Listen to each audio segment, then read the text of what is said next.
আসসালামু আলাইকুম এভরিওয়ান, কেমন আছো সবাই? আশা করি সবাই ভালো আছো। তো আজকে আমি কি কি রান্না করবো সেটা অবশ্যই তোমাদের সাথে শেয়ার করব। এইখানে হয়তো দেখো, সবাই বেগুন খাও, যে কোনো তরকারি খাও, সবাই একটু দেখে মনে খাইও।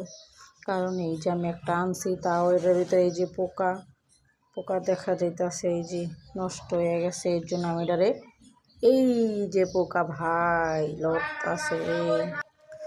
তো এখানে আছে আলু, আমি মেবি 4টা আলু নিয়ে নিছি, আছে ধনিয়া পাতা, আছে টমেটো, আছে পেঁয়াজ, এখানে আছে বেগুন। তো এই বেগুন দিয়ে আমি কী দিয়ে রান্না করব চলো তোমাদের দেখাই। আজকে হয়েছে বেগুন আর আলু দিয়ে রান্না করব। এইটা হয়েছে বাইলা মাছ, সরি বাইলা না, চেউয়া মাছ। চেউয়া মাছ আমার মানে সবসময় চেউয়া মাছটা খুবই ভালো লাগে। তো চেউয়া মাছ দিয়ে আমি বেগুন দিয়ে আলু দিয়ে শুকনো শুকনো করে রাখবো। এখানে আছে আদা রসুন বাটা, যেটা আমি একবারই ব্লেন্ডার করে ফ্রিজে রেখে দিই। আর আজকে বসাইছি হয়েছে চাশনি, টমেটোর চাশনি। তো কার কার এই টমেটোর চাশনি পছন্দ অবশ্যই কমেন্টে জানাবা।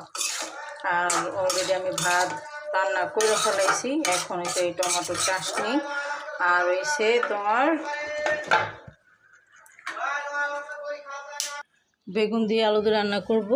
তো আজকে কে কোথা থেকে কি রান্না করবো অবশ্যই কমেন্টে জানাবো। আমার ভালোবাসার মানুষরা, আমি সবসময় তোমাদের সাথে সব কিছু শেয়ার করতে চাই, যে আমি কী রান্না করি, কী আসে বেশি সব কিছু। হ্যাঁ, তো তোমরা সবাই জানাবো। আর আমার ভিডিওটা যদি ভালো হয় তো অবশ্যই অবশ্যই please please please like comment share করে দেবো।